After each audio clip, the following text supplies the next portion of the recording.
안녕하세요. 우리들의 살리생자 이야기. 저는 최태분 수호사입니다. 이번 시간에는 마산도장에서 신앙하시는 노영란 수석포감님을 모셨는데요. 가정에서도 직장에서도 도장에서도 충실히 맡은 바 역할을 잘 하시면서 살리생자 진리 전달에 일심을 다하고 계시는 그분 모셨습니다. 반갑습니다. 네, 반갑습니다. 마산도장에서 신앙하고 있는 교무도군자 노영란입니다. 아주 밝고 예쁘신 우리 수석포감님. 네. 포감님은 특별히 구역 관리를 잘 하시더라고요. 그 부분 좀 소개해 주시면 감사하겠습니다. 네, 코로나 시대 때 지금 현재 다 같이 모일 수가 없다 보니까 이렇게 어떻게 하면 다 같이 한 마음으로 모여서 이야기도 나눌 수 있을까 생각하는 찰나에 계속 이제 줌에 얘기를 여러 가지가 나와 있었고, 그래서 저희도 줌으로 구역을 같이 만날 수 있도록 해보면 좋겠다. 그래서 이제 저희는 상제님 도전 말씀으로 통해 가지고 이제 일주일에 2번 화요일과 목요일에 이제 같이 도전을 읽는 거는 어떨까라고 얘기를 나누었었습니다. 그게 모든 구역원들이 줌이 가능한가요? 네, 다 같이 이제 접속하는 거는 어렵지는 않고요. 화요일과 목요일은 도전을 보면서 이제 돌아가면서 이제 도전을 읽고 있습니다. 그 도전 공부와 다른 어떤 공부도 같이 함께 하시나요?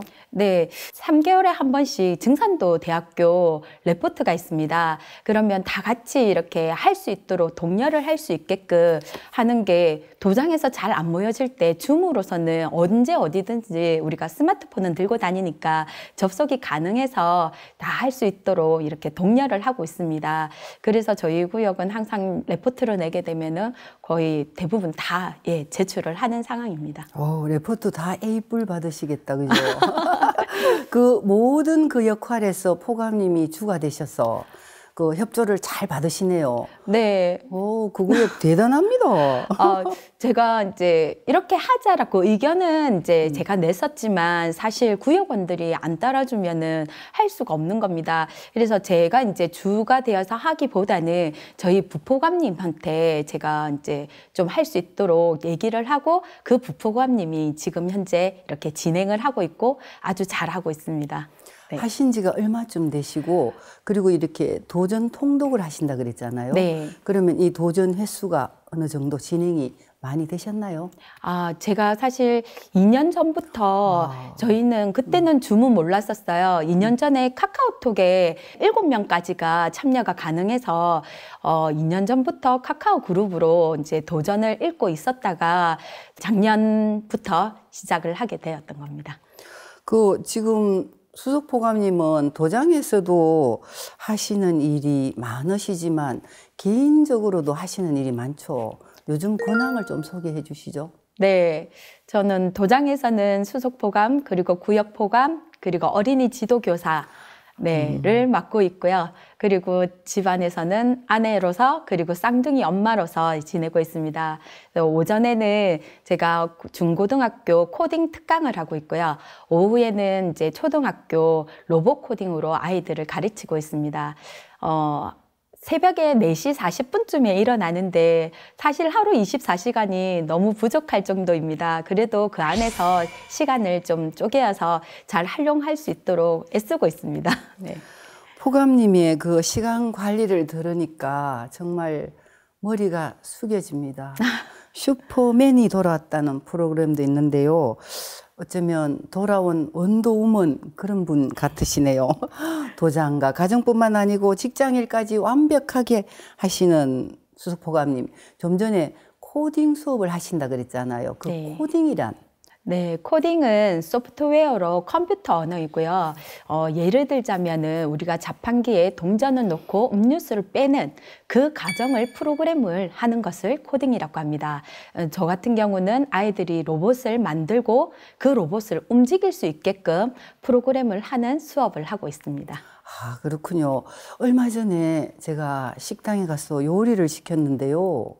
한참 있다가 로봇이 와서 고객님 주문하신 요리 나왔습니다. 이렇게 얘기하더라고요. 그래서 이렇게 드러내고 버튼을 눌러주십시오. 이거 버튼을 누르니까 뭐 맛있게 드십시오 하고 가는데 제가 인사했잖아요. 감사합니다. 이렇게. 그 로봇처럼 그런 사업이네요. 지금 말씀하시는 그 코딩이라는 게. 네, 그 로봇을 금방 했던 맛있게 드십시오, 버튼을 눌러주십시오. 이런 과정들이 전부 다 코딩입니다. 그래서 그런 거를 하고 있는 게 맞습니다. 로봇에다가 프로그램을 넣는 거. 그 작업이시군요. 네, 맞습니다. 정말 이렇게 앞서가는 분이시다, 그죠? 이거 완전 4차 산업이다, 그죠? 네. 그럼 포감님 원래 전공이 컴퓨터 하신 건가요? 네, 컴퓨터도 전공을 했고요. 그리고 사회복지, 그리고 유아교육까지 해서 사실 고등학교 때 아버지의 권유로 컴퓨터 자격증을 많이 취득했기 때문에 제가 지금 이 자리에 있는 것 같습니다. 정말 이렇게 다재다능하십니다. 그리고 또 하루에 4시 반에 일어나셔서 온종일 수업하시고 애들 돌보고 그리고 또 도장에서 일하시고 활동까지 하시고 원래부터 그 부지런함을 타고나셨나요? 네. 아무래도 타고나는 부분도 조금은 있었겠지만은 저희 아버지께서 3남매를 키울 때 항상 얘기해 주셨던 게 어디에서든 기분이 나빴다든 안 그러면 속상한 일이 있든 우울하든 그런 것을 집에서는 표현을 하되 나가서는 절대로 그렇게 내색을 하지 마라. 그러면 주변 사람들이 같이 피곤하고 힘들어지고 짜증이 난다. 그렇게 자라왔습니다. 그렇다 보니까 그게 습이 돼가지고 지금은 뭐 때로는 아파도 사람들이 아픈 것도 모르는 것처럼 느껴지지 않는 그런 단점도 있기는 하는 것 같습니다. 아, 그랬군요. 그 지금 수석보감님의 그 형제분, 성직자로 계시는 본부 담당님, 제가 잘 아는 분인데 그분도 보면 항상 희생적이거든요. 아, 그 모두가 가정교육에서 나왔네요.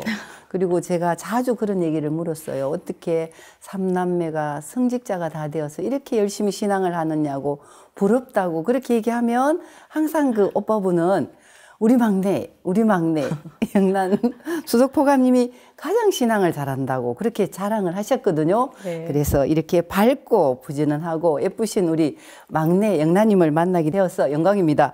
그리고 지금 집에서 육아를 하신다 그랬는데 쌍둥이를 기르셨지요? 네, 쌍둥이를 지금 기르고 있습니다. 어느새 벌써 중학교 2학년이 되었네요. 시간이 참 빠른 것 같습니다. 사람들이 이제 쌍둥이를 이제 놓으면은 다 똑같이 행동하니까 한 번에 키우고 참 좋겠다라고 얘기를 하지만 저희 쌍둥이는 좀 특별한 건지 달랐습니다. 2.2kg 그리고 2.3kg로 태어났지만 인큐베이터는 안 들어갔었는데 이렇게 작게 이제 30cm 저보다 조금 더 컸었어요. 그렇다 보니까 배꼴이 작아서 그랬는지 분유를 먹어도 많이는 못 먹고 2시간에 한 번씩 조금씩 자주 먹어야 되는 그런 상황에서 이제 그게 반복이 돼서 이제 애기들은 새벽에 좀 잘 안 자잖아요. 울고. 그러면은 2시간 동안에 이제 한 애가 이제 분유를 먼저 먹이고 또 재워나면은 저 눈 감아서 조금 눈 붙이려고 하면은 또 그 다음 다른 애기가 또 울고. 그래서 신랑이 조금 많이 도와주기를 바랬지만 신랑이 직장이 아무래도 정비를 하다 보니까 이렇게 손이 좀 거칠어요. 정비를 하다 보니까 아무래도. 그렇다 보니까 이제 기저귀나 애기들 목욕할 때 손이 거칠어서 혹시 잘못된 건 아닐까 싶어서 그런 기저귀 몫이나 이제 목욕할 때도 그것도 온전하게 다 제 몫이 되더라고요. 그렇게 생활을 하다 보니까 사실 수면이 많이 부족했었어요. 그러면 때로는 아기를 안고 또는 업고 이렇게 베란다 문에 이렇게 기대가지고 자거나 벽에 기대서 이렇게 잠잘 때가 참 많았었어요. 그렇게 사실 쌍둥이를 눈물로서 좀 많이 키웠었습니다. 신랑도 이제 많이 이제 그런 부분에 있어서 미안함을 느껴서 그렇는지 이제 신랑은 지금은 이제 가정적으로 너무 많이 잘 도와주고 있고요. 그리고 우리 쌍둥이들도 지금 중2가 되었다 보니까 엄마가 늦게 오는 날에는 뭐 때로는 된장찌개, 김치찌개, 순두부찌개를 끓여가지고 퇴근하는 엄마한테 밥을 또 만들어 상을 차려주기도 하고 그렇습니다. 고생은 배로도 하셨지만 키워놓으니까 벌써 지금 엄마 요리까지 해서 엄마 대접하는 거 아니에요. 그죠? 네. 그리고 남편분이 좀 직장이 힘들다 보니까 아기를 돌봐주지 못해서 혼자 이른바 힘들게 육아하셨는데 그 키운 상둥이가 벌써 중2가 되었다고요. 네, 중2가 되어서 아유. 엄마 마음도 많이 이해해주고 이제는 옷도 같이 입는 그런 상황도 되고 화장품도 같이 쓰고 하니까 때로는 진짜 정말 나가면은 친구 같은 느낌도 예, 때로는 듭니다. 근데 모든 분들이 다 두 가지, 세 가지 일을 함께 못한다고 이렇게 얘기하는데 어떻게 노수포님은 로봇처럼 그렇게 일을 척척척 해내시는가요? 로봇 교육을 하셔서 그런가요? 어떻게 일을 척척척 모든 걸 그렇게 잘하시는가요? 그 열심히 하시는 일 중에서 또 요즘 진리 홍보도 열심히 하고 계신다 그러는데 활동을 요즘은 어떻게 하고 계시나요? 네, 코로나가 이제 유행하기 이전에는 서명 활동을 정말 열심히 했었습니다. 근데 요즘에는 코로나 때문에 서명 활동하면은 사람들이 많이 꺼려 합니다. 그래서 예전에 활동했던 사람들, 이제 활동했던 사람이나 지인이나 이제 이런 사람들한테는 이제 상심 진리를 전할 때 카톡이나 그리고 문자 메시지 또는 간간히 이제 전화를 해서 안부 문자를 묻고 있습니다. 그리고 간간히 제가 대중교통을 이용을 하고 있는데요. 대중교통을 이용할 때 기사님들한테 상된 진리를 전달할 때 그냥 도담식으로 이렇게 진리를 전하고 있습니다. 뭐 성격이 아주 밝고 좋으시니까 어떤 분들을 만나셔도 이렇게 도담을 잘 나누시잖아요. 그죠? 그 자연스럽게 도담을 나누시는데 어떤 말씀을 이렇게 이끌어 가시는지요? 네, 대중교통 이제 이용하다 보면은 주로 택시를 탈 때가 아무래도 시간이 빠듯하다 보니까 탈 때가 있는데요. 이제 택시를 타서 이제 먼저 기사님께 먼저 물어봅니다. 코로나로 인해 가지고 요즘에 손님이 많이 줄어들었지요? 라고 물어보면 아이고 다 똑같이요. 좀 살기가 좀 힘듭니다. 라고 얘기를 합니다.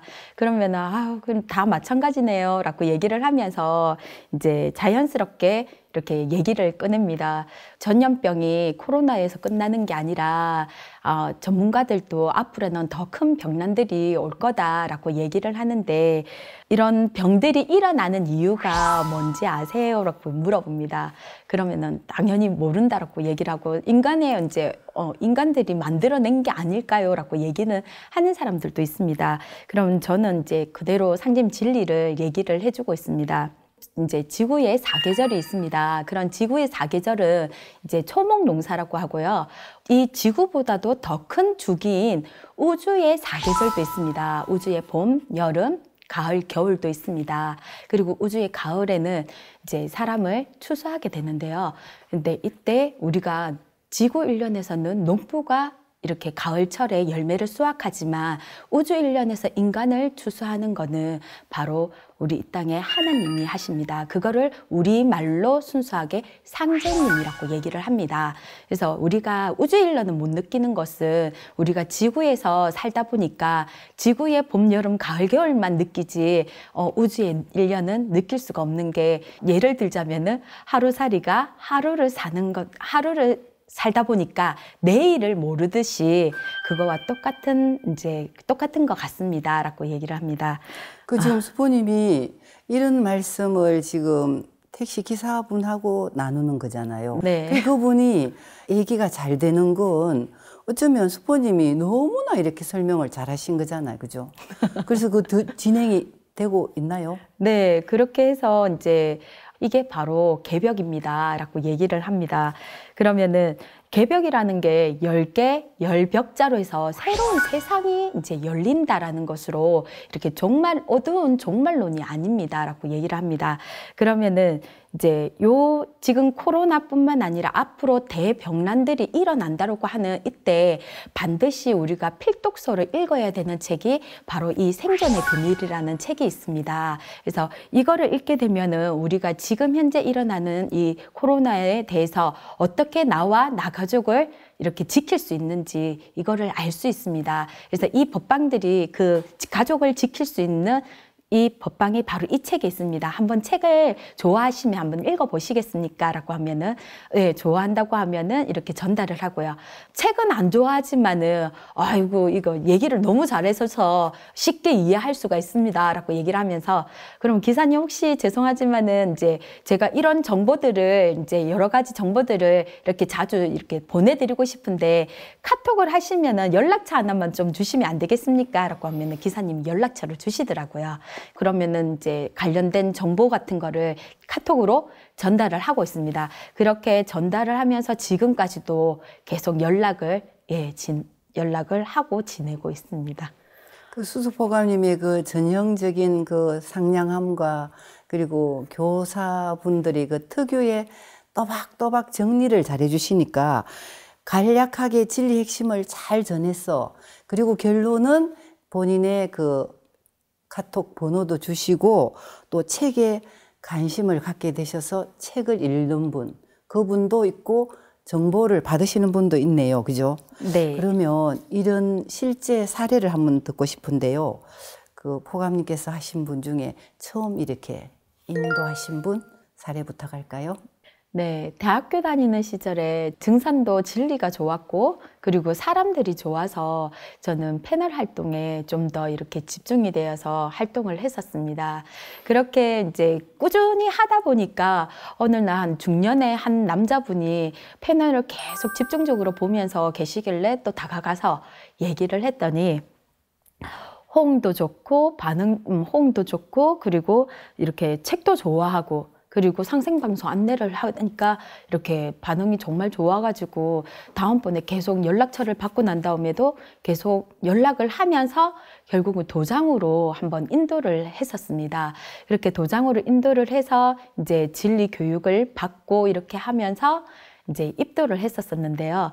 그 입도를 하면서 이제 인도돼서부터 입도하기까지 정말 정성을 놓치면 안 된다라는 그 하나 마음밖에 없었기 때문에 제가 놓치면 이분은 영원히 다시는 만날 수 없을 것 같다라는 마음으로 입도하는 그날까지 1000배례를 계속 올렸었습니다. 그랬더니 입도를 하고 난 다음에 이분이 한 달도 안 되어 가지고 자기 지인을 이렇게 다시 도장으로 인도를 시키고 또 그분을 입도를 시키는 그런 사례가 있었습니다. 그리고 그분이 워낙 이렇게 수석보감님이 막 열심히 기도해주고 천배려 하니까 그분도 보감님하고 똑같이 열정을 가지고 바로 인도하셔서 도제가 이렇게 뻗어나가셨네요. 또 다른 기억에 남는 사례가 있으시면 부탁할게요. 네, 저의 블로그를 보고 이렇게 연락이 왔었는데요. 이분 같은 경우에는 인간의 탐욕으로 인해 가지고 인간의 품성이 망가지고 그리고 이렇게 살다가는 인간의 존엄성에 대해서도 이렇게 생각을 하는데 굉장히 이제 망가질 정도로 망가지다 보니까 그런 생각에 너무 갇혀 있다 보니까 두려움으로 인해 가지고 진리를 찾던 분이었습니다. 그래서 제가 이제 이분을 도장으로 인도를 해서 도전과 이것이 개벽이다 책을 전달을 했더니 이틀 만에 다 읽어버리고 그리고 이걸 읽고 나니까 본인이 하는 말이 이 상제님 진리는 인간으로서 태어나서 안 하고는 안 되는 진리인 것 같습니다. 라고 얘기를 하더라고요. 그러고 난 다음에 한 2달 정도 지나고 난 다음에 계속 진리 공부를 그래도 어느 정도를 이제 알아야 되기 때문에 무턱대고 할 수 있는 건 아니니까 알리고 이제 전달을 하고 이렇게 하면서 2달 후에 또 이렇게 입도를 했던 그런 사례입니다. 그분은 이렇게 참 사람이시다, 그지? 네. 그 지금 현재 사회 인성이 무너지고 있는 그 현대의 어두운 면이 있는데 그분은 참다운 삶을 추구하는 분이었고 그리고 이제 참 사람이 참 진리를 만난 그런 사례군요. 또 그리고 최근에도 또 포교를 하신 적이 있다고 소개해 주시죠. 하루는 제가 꿈을 꿨는데요. 꿈에서 어떤 여자분이 입도를 하는 꿈을 꾸었습니다. 근데 잠에서 이제 깨어나고 난 다음에 이거는 무슨 꿈이지? 라는 생각이 들었죠. 근데 왜냐면은 제가 진리를 전달을 하고 있는 사람 중에서는 여자분이 딱 두 분밖에 없는데 그 두 분은 전혀 이제 진리 공부에 이렇게 하고 있거나 입도를 이렇게 할 수 있는 그런 상황이 아니었기 때문에 뭐지 하고 생각하고 있는데 일어난 지 얼마 안 돼가지고 갑자기 전화가 오는데 정말 뜻밖에도 생각하지도 못한 분들한테 전화가 왔는 거예요. 그래서 제가 지금 도장으로 가고 싶다. 그래서 이제 당연히 이제 도장으로 인도를 해서 이제 진리를 얘기를 하고 같이 도담을 놔두다가 이제는 이제 공부를 쭉 하다가 입도를 해야 되겠다라고 마음을 먹고 지금 그분은 너무나 스스로가 상제님과 태모님에 대해서 기도를 사무치게 하시고 그리고 집에서 재물치성을 그렇게 많이 올려가지고 일이 안 풀리거나 뭔가가 있을 때는 항상 재물치성을 올리고 일을 끌는 그런 사례입니다. 그 생각지도 못하신 분이 입도를 하신 경우인데요.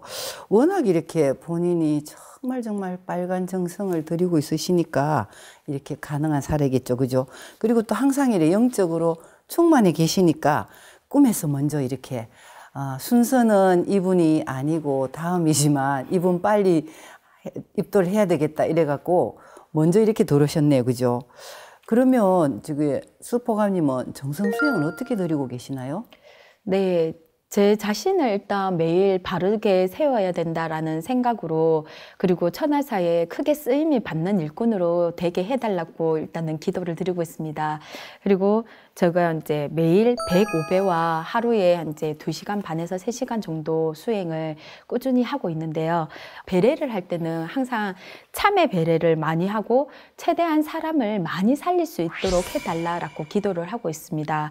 그러다가 이제 기도를 하다가 이 사람은 꼭 이렇게 집중해서 정성을 들여야 되겠다라고 생각을 하면은 거기에서 이제 제가 300배라나 안 그러면 1000배례를 더 추가적으로 하면서 칠성경 주문도 좀 많이 읽어주고요. 이렇게 딱 하고 집에서도 신단에 반드시 그분에 대해서 이제 개인 청수를 올리고요. 조상님께 기도를 합니다. 그렇죠. 수행을 매일 그렇게 하는 게 정말 쉬운 일도 아니고요. 그리고 또 어찌 보면 어떤 강한 의지가 있어야 되는 것 같고요. 그리고 잘 모르는 분들은 어떤 생각을 하냐면요. 진리를 전하기 위해서 저토록 노력을 할까? 참 의아해 하실 것 같거든요. 그러면 우리 노영란 수석포감님께서는 이렇게 강하게 진리를 전해야겠다고 하는 그 계기가 있으신가요? 네, 제가 상제님 진리를 많은 사람한테 꼭 전달을 해야 되겠다라고 생각했던 거는 이제 몇 가지 상황이 있었습니다. 먼저 이제 상제님 말씀에도 삼생의 인연이 있어야지 나를 따르리라 라고 얘기를 했었고, 그리고 조상의 음덕이 있어야지 우리 도문에 이제 들어올 수 있다라고 이제 얘기를 하잖아요. 근데 그 말이 너무나 이렇게 저는 이제 감사하게 생각을 합니다. 왜냐하면 한 가정에 한 명이 신앙하는 것도 참 축복받은 일인데 저 같은 경우는 삼남매인 언니, 오빠, 저까지 같이 하다 보니까 정말 조상님께 감사하고 또 감사한 마음에 정말 더 많은 사람들한테 진리를 꼭 전달을 해서 더 많은 사람을 살려야 되겠다라는 생각을 이렇게 첫 번째 가지고 됐던 것 같습니다. 그 삼남매가 다 같이 이렇게 정말 열심히 신앙하기가 쉽지 않은데요. 전에 들은 얘기로 참 부러웠습니다.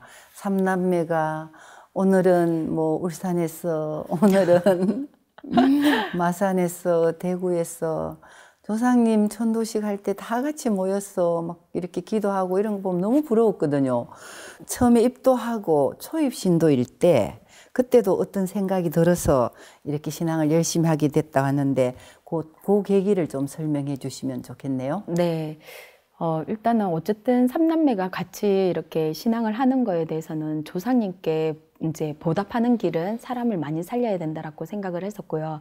그리고 제가 이제 두 번째가 이제 아기를 낳고 쌍둥이를 낳고 난 다음에 자가 면역 질환이라고 해가지고 앓고 있던 병들이 몇 가지가 있었어요. 일단 첫 번째가 하지불안 증후군이 있었고요. 류마티스 관절염이나 급성 위궤양으로 응급실도 자주 실려가고 그랬었습니다. 그래서 하지불안 증후군은 이제 다리가 낮에는 활동하면서는 괜찮은데 이상하게 밤만 되면은 이게 다리가 붓고 팽창해가지고 뜨거워서 터질 것 같은 그런 느낌으로 사실은 다리가 없으면 좋겠다라고 생각할 정도로 많이 고통스럽고 이렇게 괴로움에 시달리고 있던 병이었었는데 밤마다 신랑이 이렇게 주물러 주지는 않고는 잠을 들 수가 없었습니다. 그렇다 보니까 병원에 갔었을 때 의사도 경남에서는 이렇게 치료를 할 수가 없다. 부산이나 서울에 가서 치료를 받으시라고 얘기를 하더라고요. 그래서 제가 3개월에 한 번씩 1박 2일로 병원 서울에 가서 이제 치료를 받고 약을 타오고 했었습니다. 근데 제가 이제 또 위가 안 좋다 보니까 사실 약을 그냥 막 먹을 수는 없는 상황이었기 때문에 사실 약은 너무 고통스러울 때만 한 번씩 먹었지 이렇게 약에 대해서는 의존하고 싶은 마음이 전혀 없었기 때문에 다른 얘기를 들었을 때 할 수 있는 거면 뭐든지 다 하려고 했었습니다. 근데 어느 날 언니가 이제 창원 명소도장에 종도사님께서 이제 도공을 내려주시러 오실 거다. 거기 한번 참석을 해봐라 라고 얘기를 하길래 그냥 또 도공? 그래 알겠어 하고 이렇게 참여를 했었습니다.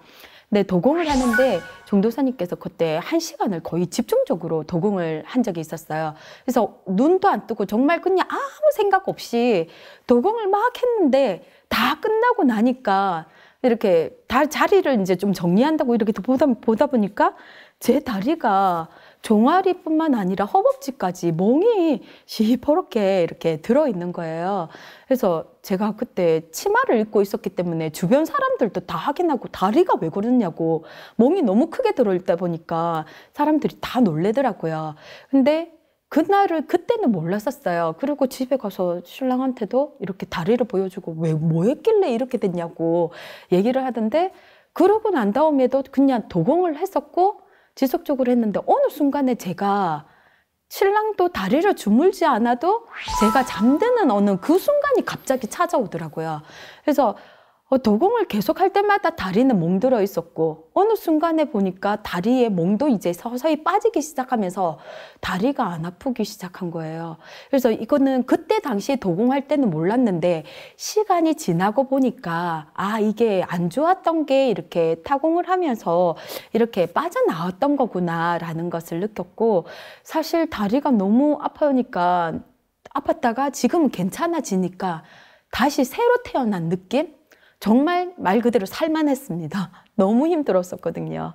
이 다리가 낫고 나니까 그 다음에는 이제 제가 류마티스 관절염을 앓고 있었던 거 사실 여름철에도 찬물에 넣으면 통증이 와서 설거지를 할 수가 없었습니다. 그래서 많이 힘들었었는데 이 다리가 낫고 난 다음에 도공을 하게 되면은 어떻게 한 것도 아니고 이렇게 흔들기만 했었는데 도공이 끝나고 나면 이 손가락이 모두 다가 또 시퍼렇게 멍이 드는 거예요.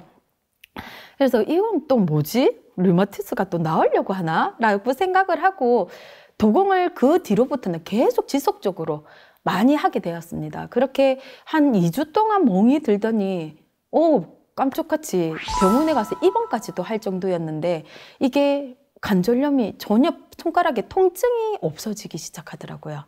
그래서 이것도 나은 건가? 하고 이렇게 생활을 하고 있었습니다. 그렇게 신앙 이제 도장의 참여율이 높아지면서 자연스럽게 급성 위궤양도 이렇게 응급실에 실려가고 1년에 한 번씩 꼭 실려가고 입원을 하고 그랬었는데 그것 또한 그냥 자연스럽게 사라진 계기가 되었던 것 같습니다.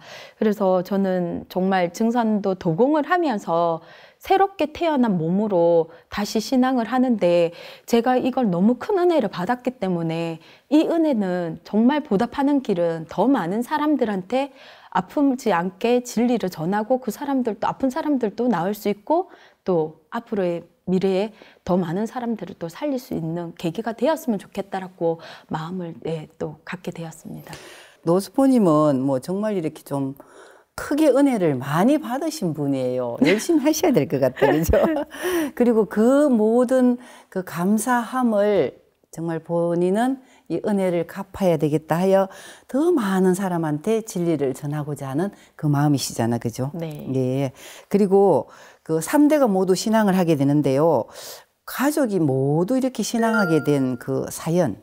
제가 학창 시절을 보내면서 고등학교 때 저희 집은 좀 아수라장이 되었었습니다. 왜냐면은 대학교로 간 오빠가 증산도 진리를 만나가지고 이렇게 만났었는데 부모님한테 이제 들키게 된 거죠.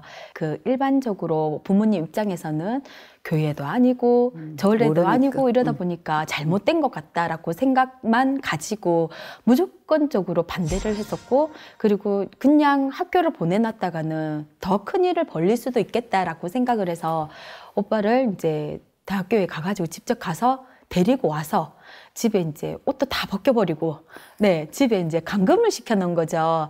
근데 감금을 시켜놓은 상황에서도 오빠는 끝까지 진리를 이렇게 전달을 해야 되겠다라고 해서 도장에도 이렇게 부모님 몰래 가기도 하고 했었습니다. 오빠가 아버지 부모님하고 계속 트러블이 일어나는 그런 상황들이 계속 생기다 보니까 저는 너무 힘들었습니다. 학창 시절이고 한참 이제 사춘기 시절이었기 때문에. 근데 언니가 나서가지고 오빠한테 얘기를 했어요. 윤서가, 너가 이거 하는 이게 도대체 뭔지는 모르겠지만은 누나가 한번 알아볼게.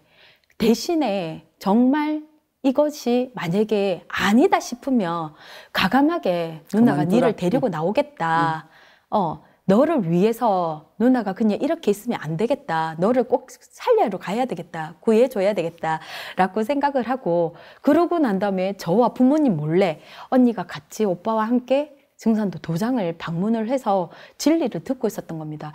그런데 이게 어떻게 된 건지 언니가 진리를 듣고 들으면서 듣다 보니까 이거는 나도 찾던 어떤 뭔가가 방황 속에서 내가 찾던 진리인데 라고 생각을 하고 있었던 거예요, 언니가. 그러다가 이거는 이렇게만 하면 안 되겠고, 내가 좀 더 깊이 공부를 해야 되겠고, 그리고 이게 정말 맞다면은 정말 동생도 부모님도 함께 진리를 전해야 되겠다라고 생각을 하면서 그날부터 입도도 하기 전부터 천배례를 계속 드린 거예요. 그렇게 천배례를 드리면서 저한테도 어느 순간에 얘기를 하는데, 저한테 진리를 얘기를 할 때는 저는 하지 마라. 지금 집안이 이렇게 됐는데 언니까지 지금 뭐 하는 것이냐. 왜 이렇게 다들 힘들게 만드느냐라고 얘기를 했습니다. 그런데 저도 어느 순간에 저도 모르게 이렇게 언니 오빠도 나이가 성인이 나이인데 충분히 사리 판단을 할 수 있는 나이인데 왜 저렇게 그토록 너무 분란이 심하게 일어나는데 하지? 라는 생각에 얘기를 할 때마다 조금씩 듣다 보니까 어느 순간에 제가 중학교 2학년 때 저희가 국사를 배웠을 때 한 마리 곰, 한 마리 호랑이가 쑥과 마늘을 동굴에서 100일 동안 먹고 사람이 되었다. 이러에 대해서 얘기를 하는데 저는 그때 학생으로서 순수한 마음에 정말 질문을 선생님께 했었어요. 선생님, 동물과 사람은 유전자가 다른데 어떻게 해서 쑥과 마늘만 먹고 이렇게 사람이 될 수 있는 건가요? 라고 했더니 선생님께서 항상 책을 이렇게 들고 다니시는 거야. 덜덜덜 말아가지고 팔을 탁 때리면서 쓸데없는 질문하지 말고 공부나 해라 라고 얘기를 하는 거예요. 질문을 했는데 이렇게 반응을 하네? 그 뒤로부터 사실 공부가, 국사는 너무 싫었고요. 국사가 싫다 보니까 역사 이런 건 너무 싫었었어요. 의문을 갖고 있던 그 국사 1용 1호에 대한 해결책이 나오는 거예요. 언니가 그 진리보다는 저는 역사의 그 내용에 언니가 그거를 해결을 해주니까 뭐지? 증산도가 이런 역사에 관련된 것도 얘기를 하나? 그러면서 제가 마음을 열고 진리를 조금 더 자세하게 듣게 되는 그런 계기가 되었었습니다. 완전 집안이 뭐 반전이 일어났다. 네. 그죠?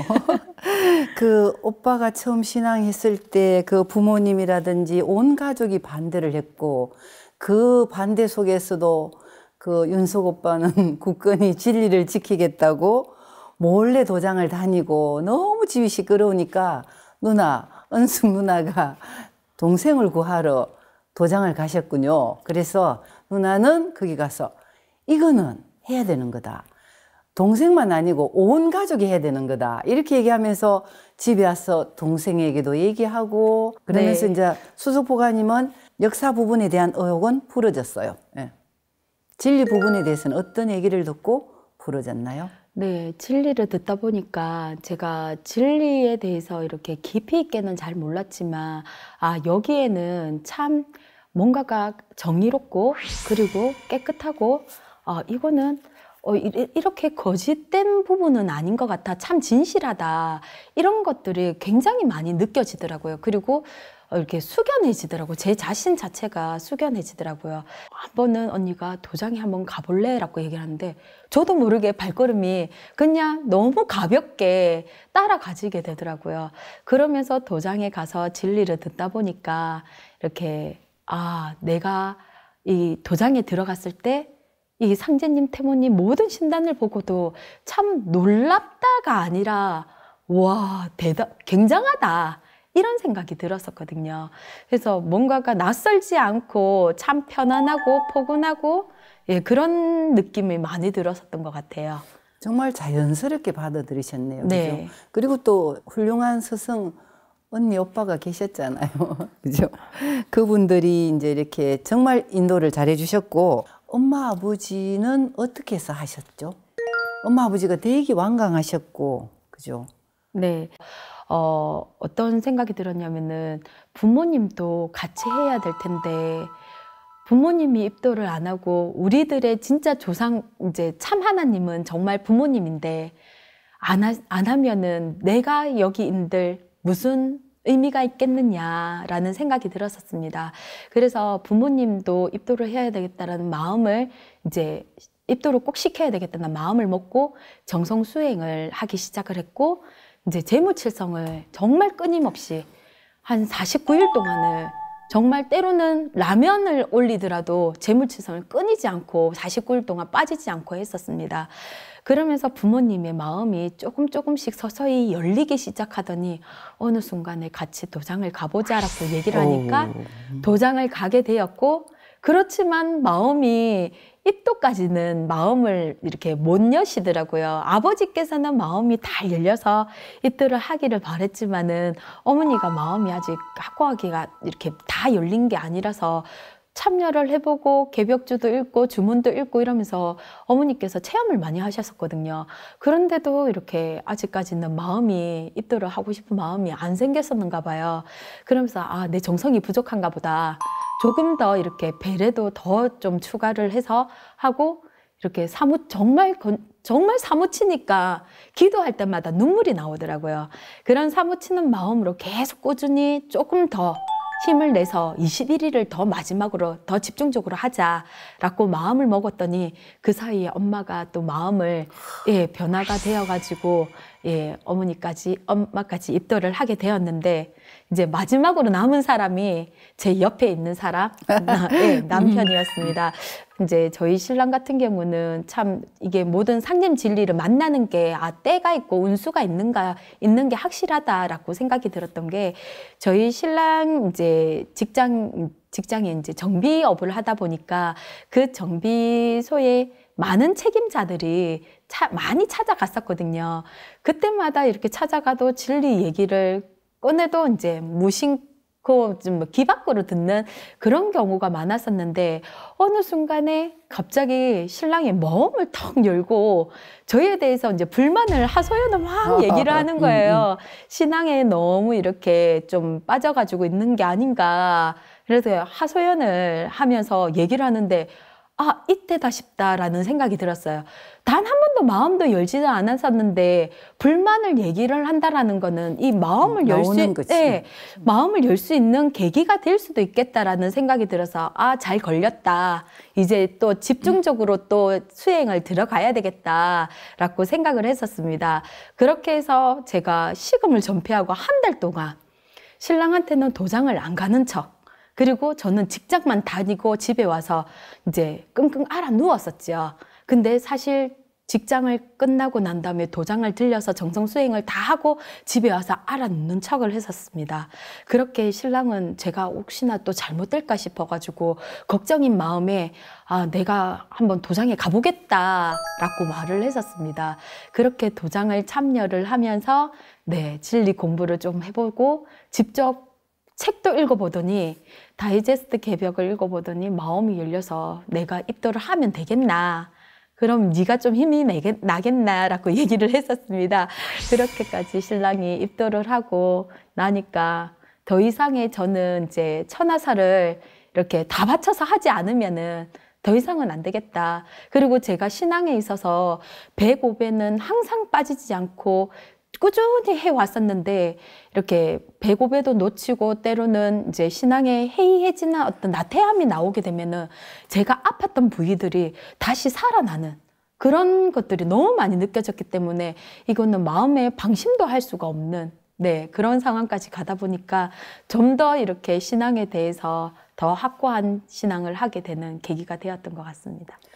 그 부모님을 입도를 하게 된 계기는 삼남매의 정성이 하늘을 찔렀고요. 네. 남편분은 내가 입도해주면 네 병이 낫겠나 이렇게 낫겠나 이렇게 해서 하셨지만 너무나 순수하게 그럼 지금 온 가족이 다 하시잖아요, 그죠? 그러면 네. 어찌 보면 이 신앙이 뭐 1대, 2대, 3대 이렇게 듣다 보니까 혹시 그 집안에서 조상님께서 상제님 신앙을 하신 건 아닌지 궁금하네요. 네, 저희 할머니께서는 물을 떠놓고 이렇게 기도를 하는 칠성신앙을 했던 것 같습니다. 아버지께서 어렸을 때부터 이렇게 할머니께서 이렇게 아플 때마다 읽어주는 주문이 있었는데요.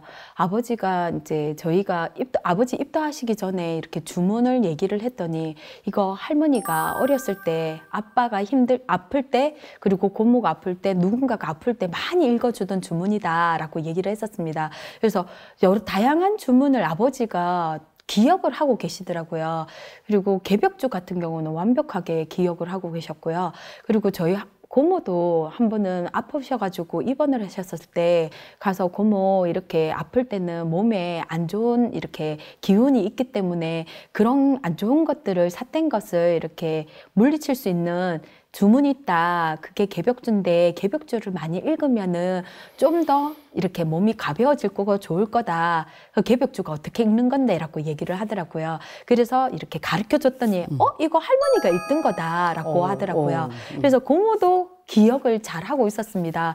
그래서 가만히 생각해 보면은 우리 윗분의 어떤 조상님께서 이렇게 보청교나 동학신앙을 했던 거는 아닐까라는 생각이 들었었습니다. 그러면 지금 3대 신앙이 아니고 4대 신앙하는 집인데요. 아니면 그 이상일지도 모르네요. 그죠? 보천교, 뭐 동학하시던 조상님, 그죠? 네. 정말 이렇게 어찌 보면 조상님의 가호로 이렇게 가족 모두가 신앙하게 되시고 정말 축복받은 집이네요. 축하합니다. 감사합니다. 네, 우리들의 살일생처 이야기 마산도장 노영란 수석포감님과 함께 얘기하고 있습니다. 그 말씀 중에 도공수행으로 이렇게 도공을 하셔서 건강해지신 건강을 회복한 사례를 말씀하셨는데요. 그 수행 체험이 많으시죠? 네, 큰 체험은 아니지만 몇 가지 이야기를 드리겠습니다.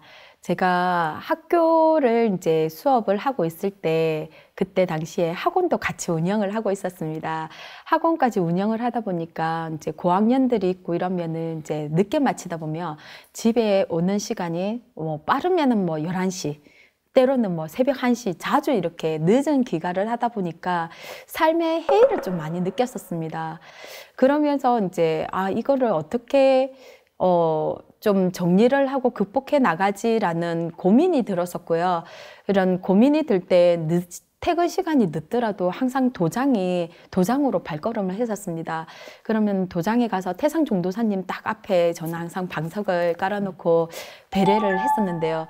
배례를 하다 보니까 어찌 그렇게 눈물이 나오는지 모든 것들이 왜 나한테는 이렇게 힘든 시련을 왜 저한테만 다 주시는 것 같은 느낌이 참 들더라고요. 굉장히 나름대로 삶에 대해서 좀 힘들었었거든요. 애기 키우고 여러 가지를 하면서. 이제 그때 이제 매일 도장에 가서 늦게 퇴근하더라도 도장 가서 배례를 하다 보니까 그냥 나도 모르게 이런 건 전생에 나의 업이었나? 라는 생각이 들면서 참회를 좀 해야 되겠다라고 생각이 들었었습니다. 그래서 배례를 하면서 참회를 하다 보니까 나도 모르게 참회를 하면서 눈물이 계속 나고 내 마음이 이렇게 고요해지면서 배려를 하면은 나도 모르게 뭔가가 숙연해지고 좀 차분히 깔아앉으면서 그리고 내가 어떤 몸이 정화가 된다라는 게 참 많이 느껴졌었습니다. 그런데 이제 그렇게 배례를 끝나고 수행을 하는데 아주 우주의 광란한 이렇게 보라색 빛깔 우주 속으로 확 들어가더라고요. 들어가는데 이게 우주 속인갑다. 정말 커다란 눈동자 같은 그런 느낌이었어요. 제가 어떨 때만 우주 체험을 하냐면은 제가 참회를 할 때 왜 사람들이 기도를 하면은 참회를 다 하지만은 실제적으로 이렇게 뭐라고 얘기를 해야 되지? 그냥 형식적으로 하는 참회가 참 많았던 것 같아요. 저도 형식적으로 할 때가 많았는데 정말 사무치게 정말 잘못했는 것을 느끼고 기도를 할 때는 그때는 정말 우주 속으로 나 자신을 함께 그쪽으로 빠져들어간다라는 걸 많이 느꼈었거든요. 그래서 참회를 정말 잘해야 되겠다. 우리가 태어나서 숨 쉬는 그 자체만으로도 죄를 짓고 사는데 얼마나 많은 죄를 많이 지었는데 참회를 하지는 않고는 안 되겠다 싶어서 배례를 할 때는 꼭 참회를 정말 진심으로 사무치게 하고 있습니다. 그럴 때마다 우주 체험을 하고 있습니다. 극적반이란 말이 생각나는데요. 삶의 무게가 가장 무거워질 때 자신을 뒤돌아보면서 참회 배례를 하는 그 모습에 참 마음이 숙연해집니다.